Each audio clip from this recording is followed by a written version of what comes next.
What's going on, tribe? I'm back with another video. Hope you guys had a great week. It's been a lot going on with the Super Bowl and politics. I hope you staying true to yourself and loving yourself. Now, today I'm back with a reaction video to the reaction of the Kendrick Lamar Super Bowl halftime show. But today I'm just going to be short and sweet because this one that I recorded yesterday was about 48 minutes. I cut it down from an hour. I had a lot to say. It was jam-packed, so if you want to listen, then go ahead. I'll put the link right here up above. Moving on. So as you know, there's been a lot of reactions. Apparently, Kendrick Lamar has caused an uproar, and his art has caused discourse, and it seems to lean towards more negative critiques than kind of unbiased critiques. Some people are unbiased and I agree with some of their points, but it seems like for the most part, people are using rage bait to drive clicks, get a reaction out of it, and kind of capitalize off of it. But we're gonna go through these, dissect some of these points. Maybe I'll change my mind, maybe it'll change you guys' mind on the outside. But let's first get into it.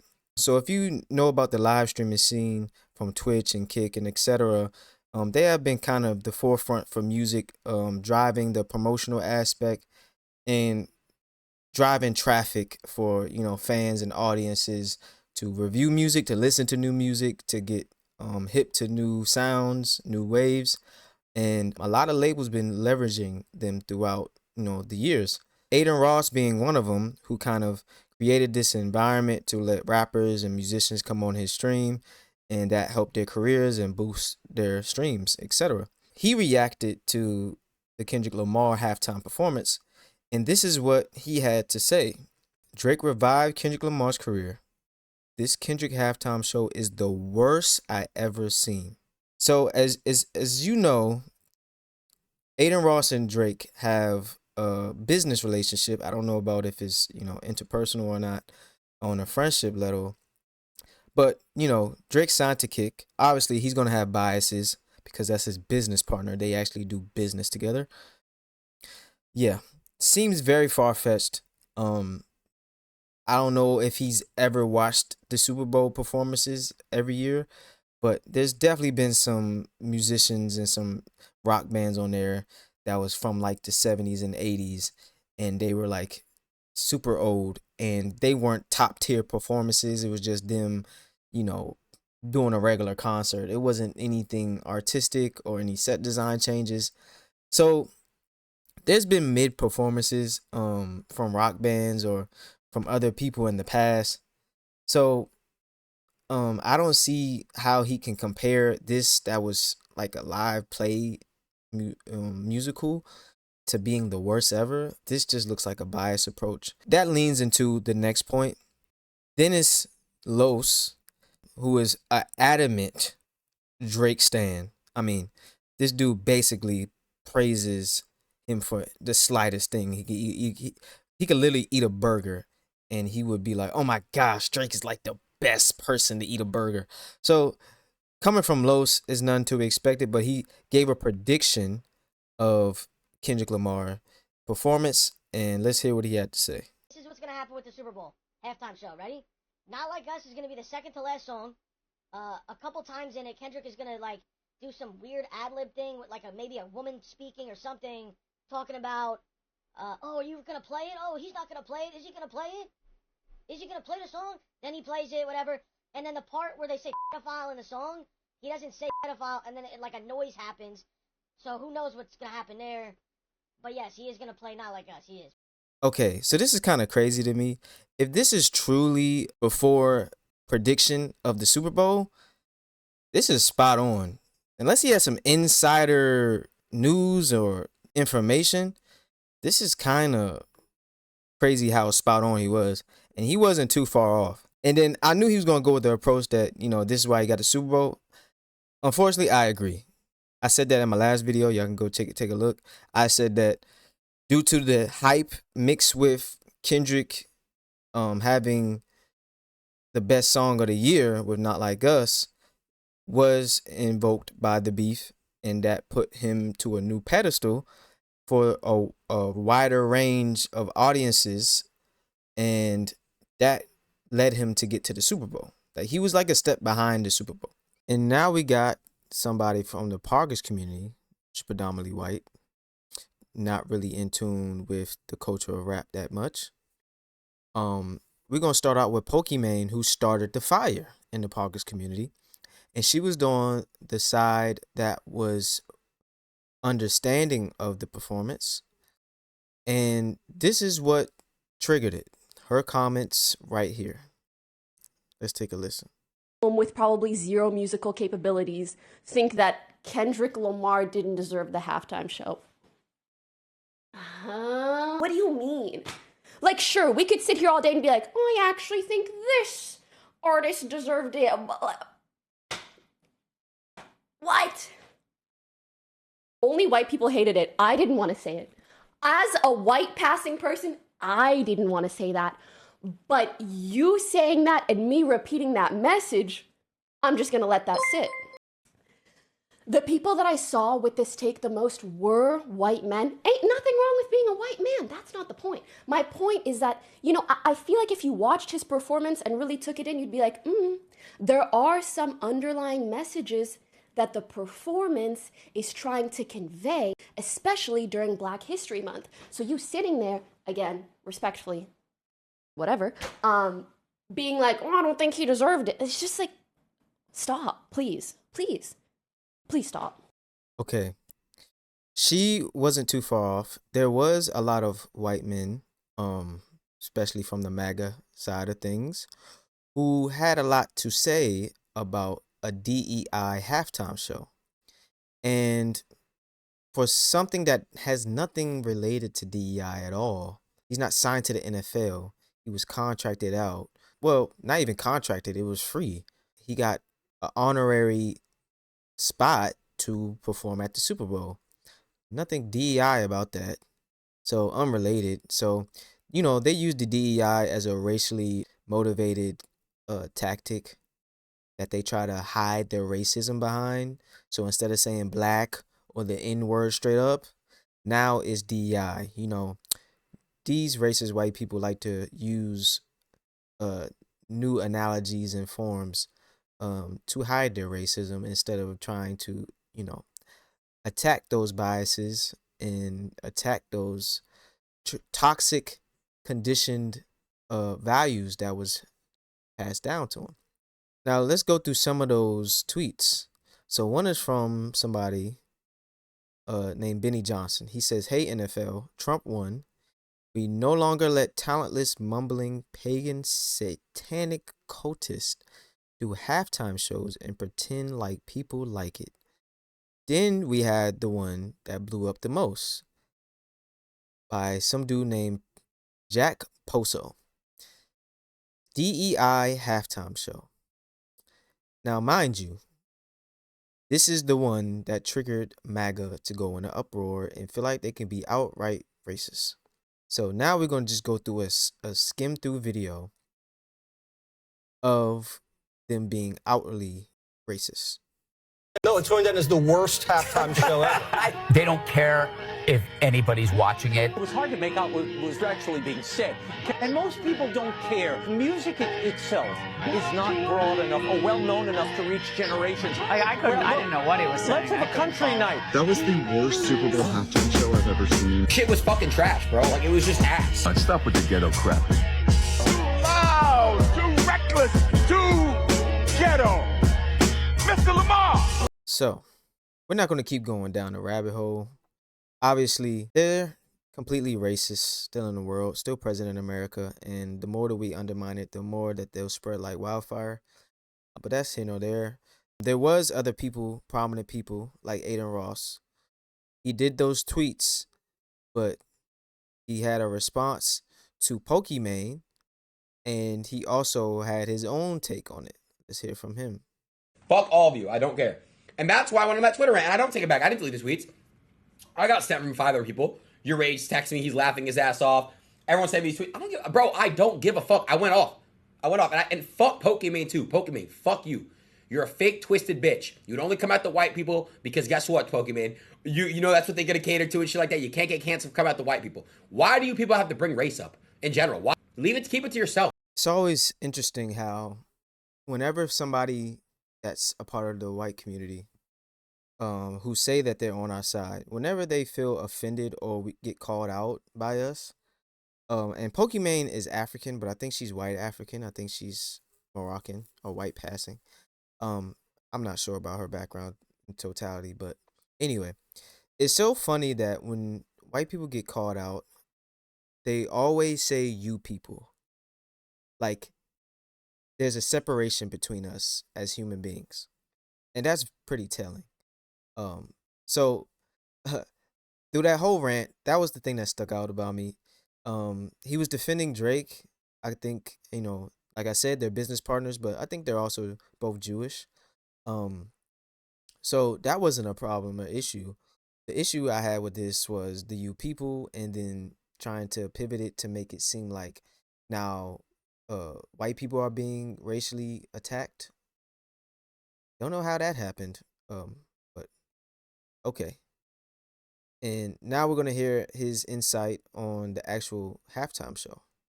Shit was fucking trash, bro. Like it was just ass. Again, he had his moment to make it the Kendrick Lamar Super Bowl halftime show, and he based it all off Drake. And then he said some stupid shit. Like, bro, it's just dumb shit, bro. I'm not gonna lie to you. It's just so stupid. Now this is what we call ride or die. Had no substance behind or reasoning behind why he didn't like it. It's just trash.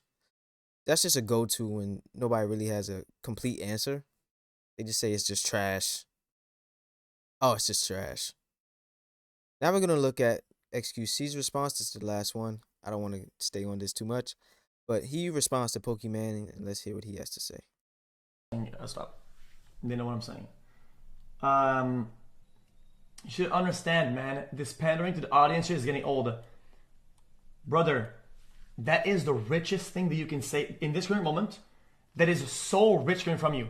You watch this video, which what you would consider this to be textbook pandering, and you say that because I have a take that's different.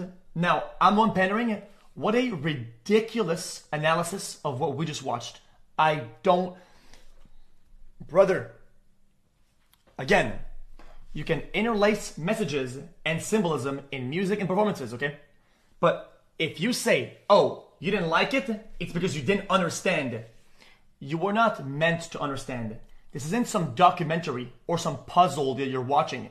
The point of a halftime show isn't to give the world some puzzle to figure out and to guys, let me put down my beer and my peanuts. I'm at the bar right now. It's really fucking loud. Everybody's chanting some shit. Go Eagles. Go bumfucks. Oh shit. I'm gonna put down the beer and my peanuts. Put that aside. Let me try to work on this puzzle right now. What does he mean by this? Hold on a minute. Another song came on. Another puzzle. Hold on. What does he mean? Now I say, dude, at the end of the show, I wasn't entertained. It's because you didn't understand. Okay. You're dumb as fuck. Shut up. Okay. Okay, again, I can see his point. Yes. If you're at a halftime show, you're at the Super Bowl at that, you're not really trying to think about anything too deep politically, you would think. You're just trying to watch the game. You got some bets on the table, you're drinking beer, you're having good eats, you're with family, you're with friends. I can get that point. But who are you to tell an artist when and where they want to voice their political opinions or show their stances on how they feel about the state of the world? You can't tell them which platform they do that on. If he chooses to do that at the Super Bowl, he can do that. He chooses to do that at the Grammys, he can do that. It's his art.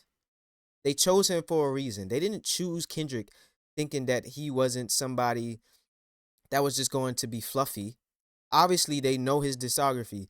Kendrick doesn't make fluffy music. He never did. This is like the first year he actually made like just cookie cutter, straight to the point, where everybody's gonna like surface level music. And even in the album, he still had substance that was still deep and you had to really think about and digest and listen to. So they know Kendrick isn't an artist that's just fluffy. He's not pop. So they knew what they were gonna. They knew who they're gonna put on their platform and what he's gonna do on their platform. They're not stupid. You know what I mean? So that just shows you the dissonance between an artist and a fan, but also just somebody who's not in the culture. You don't understand any of the nuances or the subjects that has hidden messages because you never been around that environment. You never experienced the type of experiences that he's been through, especially a black experience in America. You never knew what that was. First of all, you're from Canada, so you wouldn't know what that is anyway. Second point, what ties all of them together? Los Polos, Adin Ross, XQC, Kick. Kick. So Drake is signed to Kick. He's endorsed by Kick. Adin is a part owner of Kick. I think XQC has shares in Kick. I don't know about Los. I think he's just signed to Kick.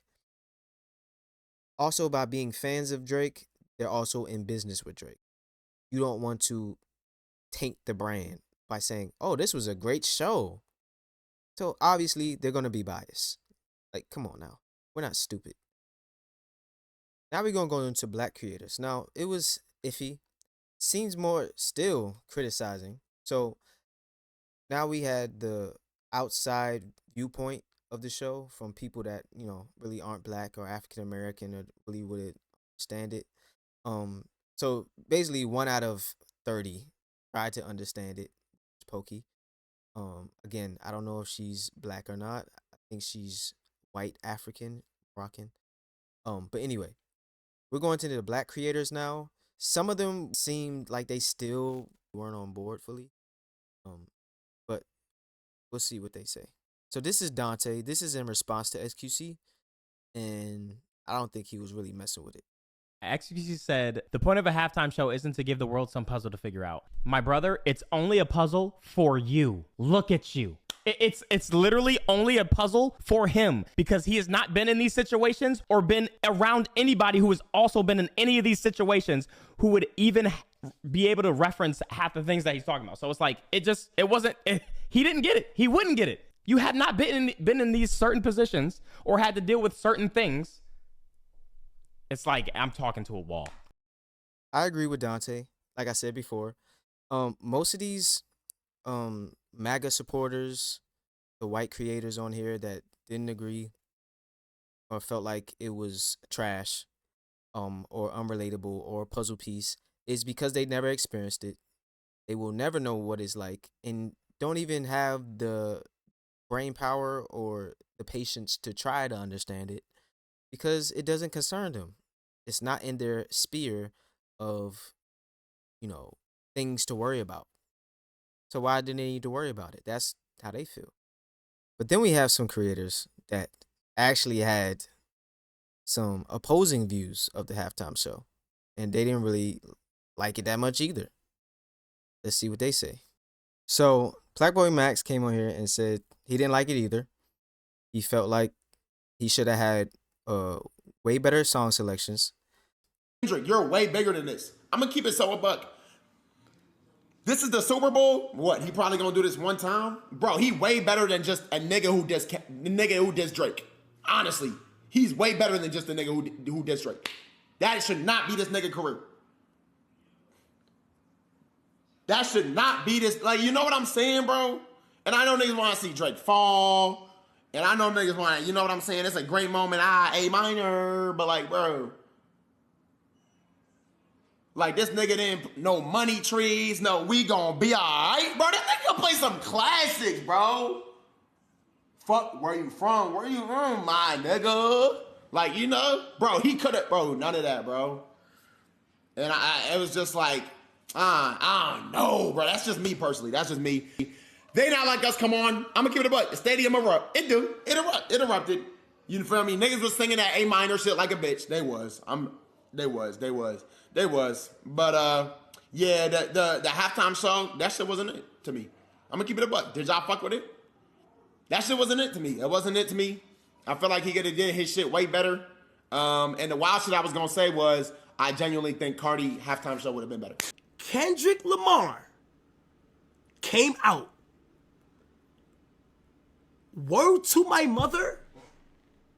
If anybody was there, y'all knew it was. Y'all knew it. Y'all felt it. Crowd was making no noise. This is me being honest. I was there. The loudest times that they made, the loudest time that the crowds did was, I think, him being shown for the first time, SZA, Samuel Jackson being shown for the first time, and then They Not Like Us. Now, I honestly feel like some of the songs he should have switched out for more. You feel me? For like another song or some shit. Like there's some song on there that I was like, damn, he could have switched that out for like this. This would have been fire here. This would have fire been there, right? Kendrick shocked me because he had a fucking terrible Super Bowl performance. And hold on, don't clip yet. Let me finish. If you notice what I said before, and I'm going to stick to every word, I said, I want Kendrick to go up there and drag Drake like a dog. Tie his carcass to the back of that GNX vehicle and drive full speed, switch all the gears, go run that nigga through the mud. And I still stick to that. I will say, he did drag Drake. And I am here in the sport and the vein of hip hop to say, Kendrick, well done for that. But this is always a two-part thing. I think that was mandatory. You know why you got here. Be honest. Drag that nigga. Okay? And for me to give him a A, and not a minor, a A+, major. On this performance, not only did he need to drag Drake, which he did, he needed to not shit the bed or piss the bed or show that his musical range and even performance range, this stage was too big for. This performance to me separated boys from men. Kendrick is still cosplaying as the guy. Let me tell you this. For me to give him flying colors, which I expected to, not only do you got to violate Drake, you got to give a performance that's Super Bowl worthy. If you think you get on a stage with over 100 million people watching you and now you're the number one guy in hip hop, we get it. You're the biggest hater. But now you have to represent hip hop as a top guy. And all you did was say, fuck you with and I'm going to talk about this lethargic performance. I'm telling you, if you've never been to a Kendrick Lamar show or concert, at least within the last 2 tours, don't speak. Do not speak. I've been to it. I went to the Mr. Morale and Big Steppers tour. That performance was way better than this. Again, let me separate that from saying he should and did violate Drake. It's a fake audience or fake fan base when they're only caring when it's all about another nigga. And then there was footage of the crowd at the concert, and it shows that nobody was cheering on the songs that didn't involve Drake. And now they're using that to pivot that nobody really enjoyed it at the Super Bowl.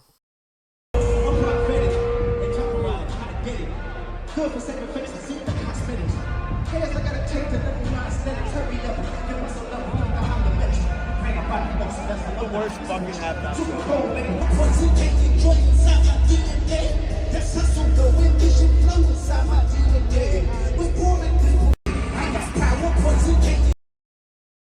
Now, mind you, the crowd at the Super Bowl is people that pretty much make over $100,000 a year. So you're not going to see a lot of black people at the Super Bowl, right? Unless they're, black elitists or affluent black people, upper class black people that can afford Super Bowl tickets. And I'm not saying that white people don't enjoy Kendrick's music. That is not true. If you go to a Kendrick concert, which I have, there is a wide range of diversity at his concerts, coming from white, Asian, black, etc. But we're in a different tax bracket when you come to the Super Bowl. So you're going to have people that never heard of Kendrick, never heard a Kendrick song, They're not gonna understand, a lot of his subject matter because they don't even know who he is. So yeah, they're not going to be cheering. That's not an excuse because, like a performer, if you're trying to gravitate a new fan base, which you're always trying to do, um, you're gonna try to perform your best and give a performance that maybe can gain you some more followers, some more fan base, some more fans. But either way, we don't know if that was Kendrick's goal. He might have just wanted to do a message. But this doesn't really speak to anything to me. Yeah, it was dead, but if you put context clues together, you will understand why it was dead. You will understand that that's not Kendrick's audience. You know what I'm saying? And going back to what Kai Cenat said about nobody cheering, these videos showed the evidence that that was true. And I get it. Everybody wanted to hear the hits. Same thing like Blackboy Max said. Same thing like Kai said. Same thing like Axe said. You supposed to play the songs that everybody knows. Play the hits.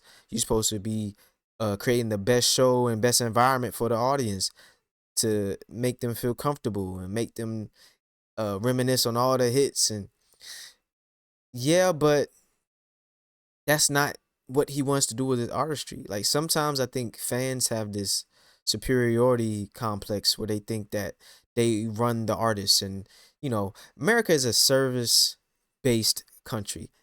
They want you to be of service to them because of our ego. We're a very arrogant country. So it's like, if you don't give us what we want, it's trash. We don't like it. Instead of saying, I wonder what he's going to bring to us today. I have an open mind. No, it's cookie cutter, arrogant behavior. We want what you're going to give us, because if you don't give us what we want, we're going to trash it. We don't like it. It's just an American way, and it is kind of distasteful, especially being an artist in America, because you feel like you always have to appease the crowd to stay relevant.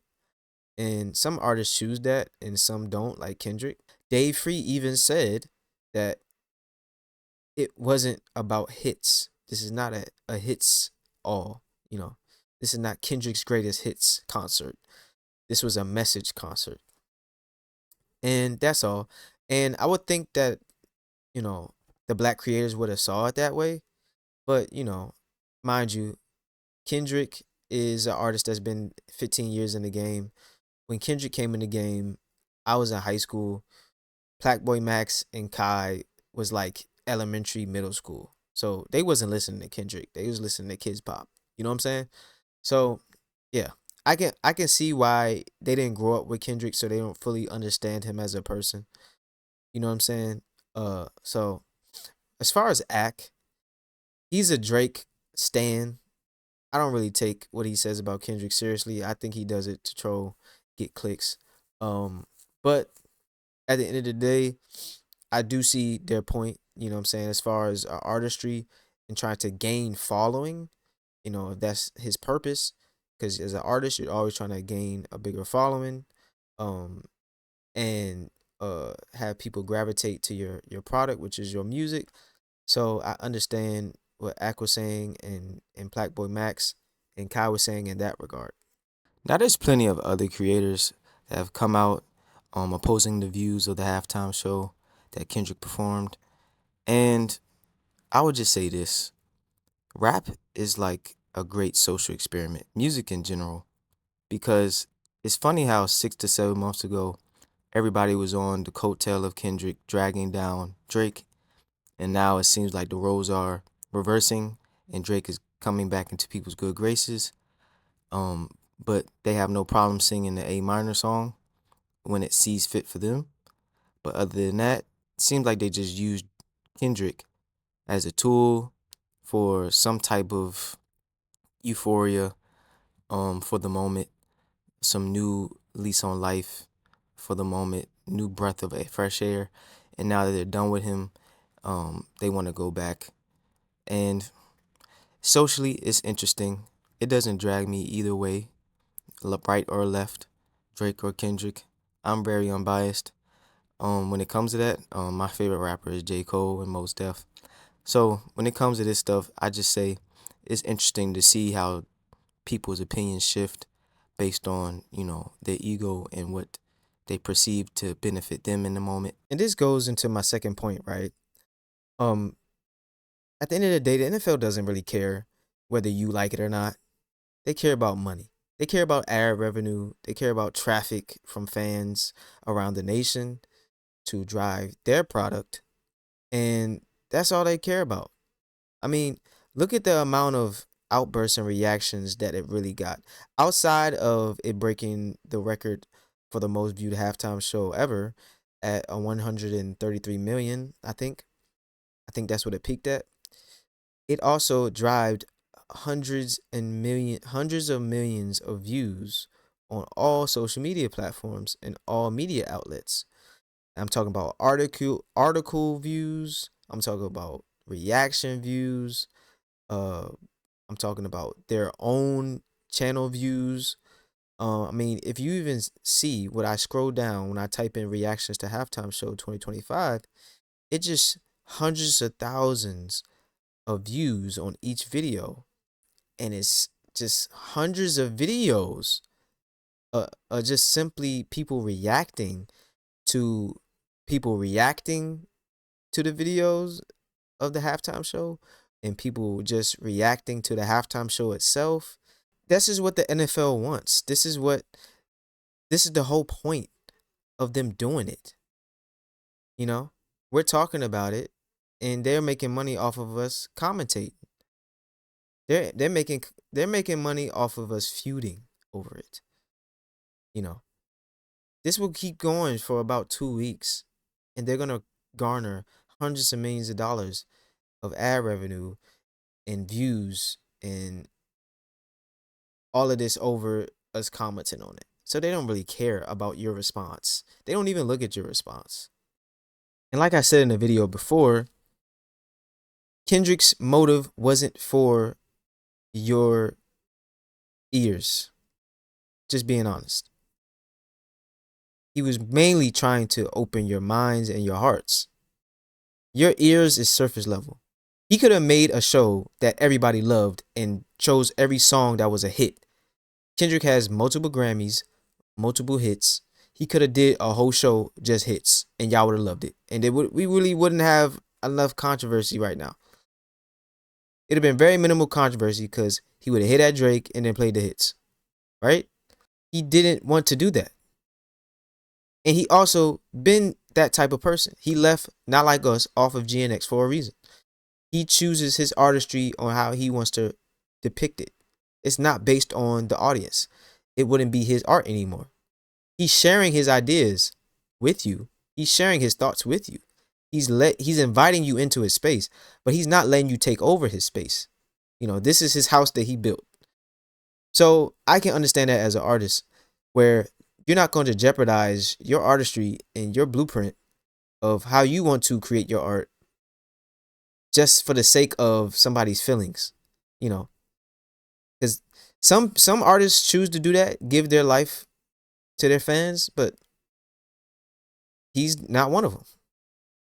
But I'm also not going to be here just fully saying that Kendrick's not playing into the hands of the majority, the ones that control the narratives of how our music gets put out. I'm not going to sit here and say that he's not 100% correct in all the things he does, because at the end of the day, he did sell somewhat of his dream away to a major corporation by being in cahoots with them. You know, being on Super Bowl, being with Apple Music, being with Rock Nation, being so that when it came to the stunt that was pulled from the protester that had the Sudanese flag and the Palestinian flag as a protest because Trump was present, Rock Nation put out a statement saying that the incident was not planned and that the individual acted on their own accord. So there wasn't any advocacy or defense because, like I said, it's a business, corporation. They are in cahoots with those who are probably for the other side. So they don't want to jeopardize any relationships.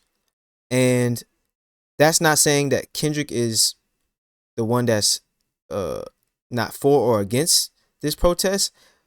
But him not speaking out or making a statement is a statement in itself. He doesn't have to, but if something was on your show and somebody said, literally, Natambu said, Lamar's performance and use of symbolism with flag and revolution kept him from backing out of his protests. So he was inspired by the set design from Dave Free and Kendrick, and he went forward with his plan to say, you know what, this is a perfect time to promote on the biggest stage of the nation who is treating a certain people a poorly way or not recognizing another group of people. And this is my form of protest. This is my freedom of speech. And was pulled off a stage. Literally. Tackled and pulled off a stage by Rock Nation security because they thought he was a random. Right?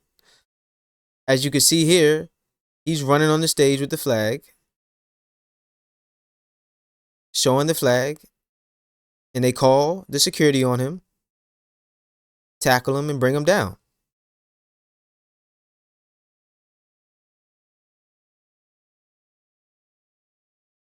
Now, obviously, this is a huge statement because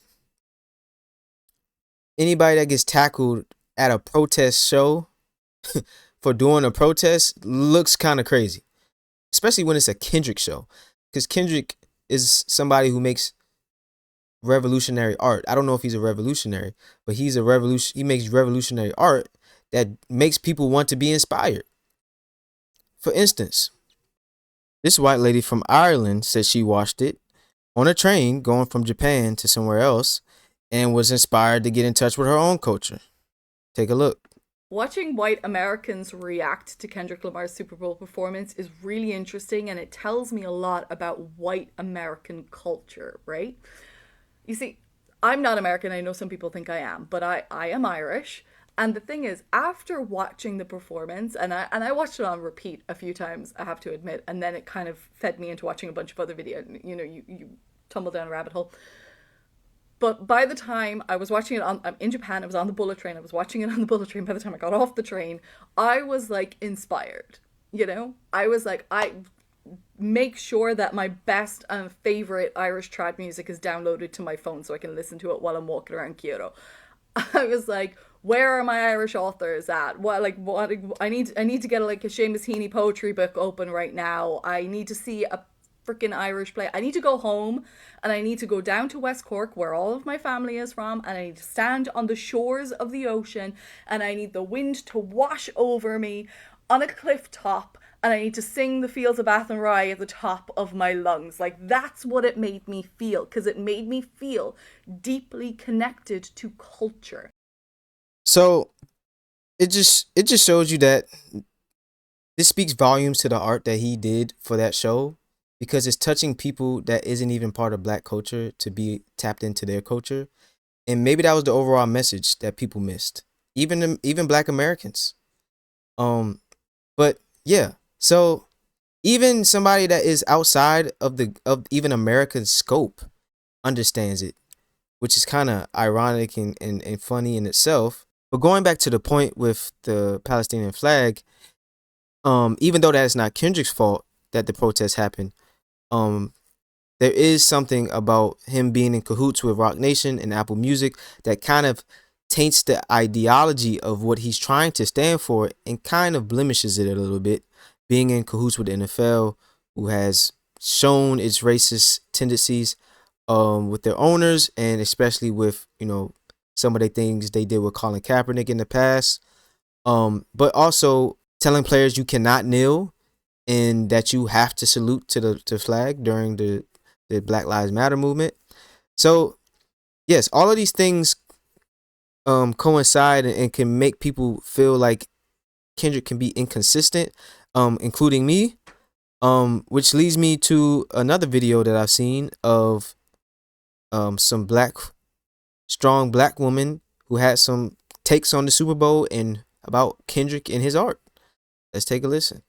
Not radical, people are. Art is not radical, people are. Here's the main thesis of the essay that I wrote tonight. The Mythical Black Artist with chamomile tea for my nerd. It was almost entitled, Everybody Want to Be Nina Simone, Don't Nobody Want to Sing Mississippi Goddamn. The essay has a quote by her from an interview she did with Black Journal in 1969, which talks about how she feels it is her duty as an artist to reflect her time. I note in the essay that Nina Simone chose to be involved with the revolution that was happening in the 1960s in the United States. And most Black recording artist superstars did not. Most of them did not. Maybe you were going to get a track about how cool it was to be Black, how much we loved our Black skin, how we had Black pride, say loud, I'm Black and I'm proud. That didn't even come to 1968. James Brown, not until 1968. In 1963, Nina wrote Mississippi Goddamn. She performed it at Carnegie Hall in front, am I saying that right? I don't give a fuck. Carnegie Hall in front of all those white people, those well-to-do white people. Because she was about it. She saw her art as a vehicle for liberation. The art was radical because Nina was radical in her life. Her art reflected her life. That is the case for artists. Their art reflects their life. Black capitalists benefit from Black radicals, but Black radicals never benefit from Black capitalists. We long for this mythical Black artist who reflects the times, capital T, who is able to speak to the plight of struggle and revolution. What we're longing for is a powerful revolutionary, a revolutionary that has become powerful and sovereign enough to be able to become an artist. And what we have are artists who are cosplaying revolution and feeding it in artificial little bites to us. And we lap that shit up because in reality, radicalism is still radical. Most of us don't actually want a revolution. I know I saw Assata Shakur say somewhere that if you had polled Black people at the time, if they had won an army, they would have said no. That's the case today. Most Black people do not want an army. Most Black people do not want liberatory armed struggle. Most Black people don't want a revolution. We want to be rich. So the idea that you can buy radicalism, that you can buy liberation by investing in Black people and having Black billionaires is still a really lucrative idea to us. They put it on because it sells. It sells to Black audiences through radicalism at the same time she gets to sell to everybody else with the watered down effects. And every time it takes the teeth off of radicalism because every time y'all eat it up. Have a good night. Now, there's also one more. She goes a little bit more in depth, still kind of pivots off the same ideal that nobody wants a radical revolution. They just like the idea of it. She goes into it a little bit more in depth. Let's listen to her side of it. Wants to sing Mississippi Goddamn. Go to threadings.io and read The Mythical Black Artist if you haven't already. Like when he said the revolution will be televised, it's the right time, but you got the wrong guy. He literally casted a spell to get all of y'all to tune back into bullshit dichotomy right and left wing politics in America, and you ate it up. Also, to see the way iconic words by an actual revolutionary artist, Gil Scott-Heron, were completely co-opted for the empire actually made my skin crawl. Because guys, you will not be able to stay home. You will not be able to tune in and cop out. You will not be able to lose yourself on drugs. You will not be able to skip out for beer on commercial because the revolution will not be televised. It happens in the fucking streets. You know what will be televised though?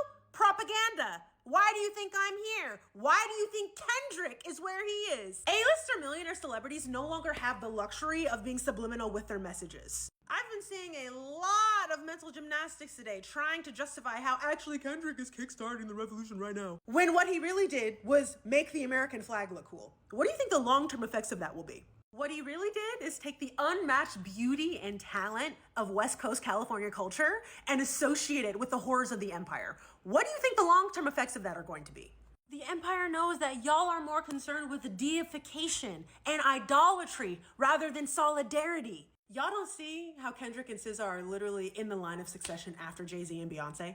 Izmatsu said it in their essay. The empire has been using amazing Black artists to placate the masses since Motown. It went through the entire Jackson family, now it's with the Carters, and in a few years, it's gonna be with the girls who all of y'all are rooting for. The Kendricks, the SZAs, the Doechis, the Megans, the Glorillaz. The empire has constructed an unbroken thread of Black capitalism to keep you satiated, and you're accepting it because you think that's what you deserve. Nina Simone is rolling in her grave. Oh my God, I can't deal with this. Like, yeah, you can embarrass a pedophile on national television, but can you fucking say free Palestine? Can you say fuck ICE? And actually, y'all are gonna hate me for this one, but I don't give a fuck anymore. Kendrick Lamar does not have a single song in his catalog that goes toe-to-toe with Hymns Hall by Macklemore. There is nothing as explicitly political and with the times as Hymns Hall by Macklemore. Do not be upset with me for pointing out the problem. Be upset that the problem exists. The fact that a white man is doing political rap better than an alleged artist of a generation is embarrassing.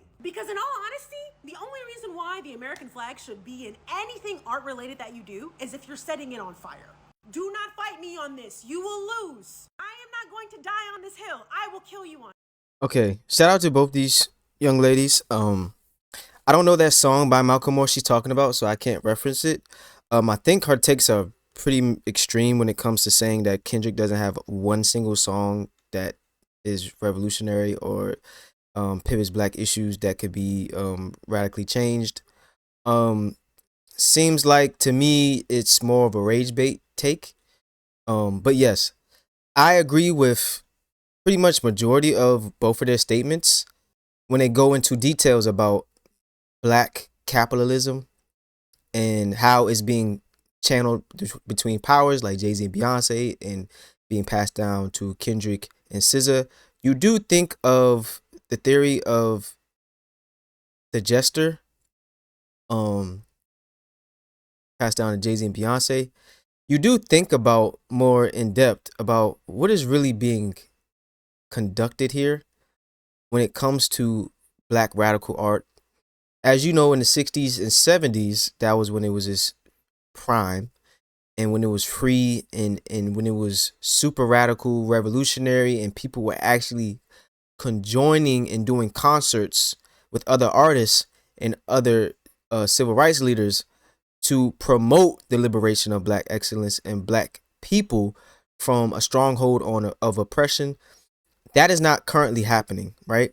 Because we're all in a psychosis that we think that we're free because of capitalistic opportunities that was presented to us through entertainment, through other resources.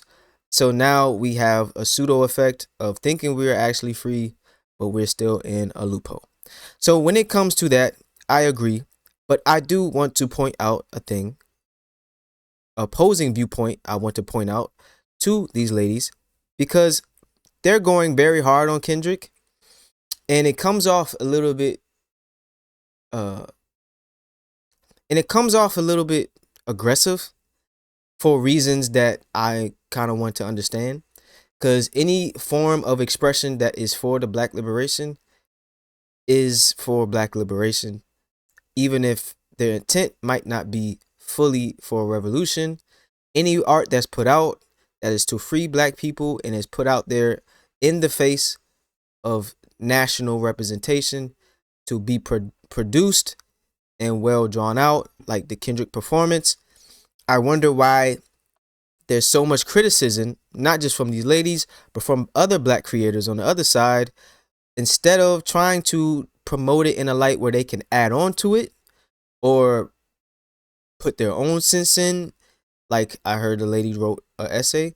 It's just interesting how us as black people, when others do things on a big stage that is in cahoots with a capitalist white America, it does taint it, but it shouldn't dilute it to the point where we just trash it completely and say it is useless. It kind of feels like where you see your black brother, you see your black sister be tarnished, verbally abused, physically abused in the street, and then you turn around and say, because you've been conditioned to believe so, that it is okay to do so, you turn around and do public humiliation, verbal abuse on your black brother as well, because you have been seeing the blueprint of how it's done, because you can get away with it and you won't be held to the fire for it, because coming at a black person in America from any race has a less impact than if you come at somebody outside of that race. So I have a little problem with that, how they came so aggressive and kind of trying to tarnish the art form. I don't think they is that deep to that level, but I do see the point that they're trying to make. But we won't know that until years later to see Kendrick's true intentions and what he's going to actually do with this position, because he's never been here before. Mind you, this is just my opinion and this is just my take as a regular man. But like one thing my grandmother always says, you could be everything in the world but a black man. It's Lone Wolf. I'm out. Catch you on the next one. Peace.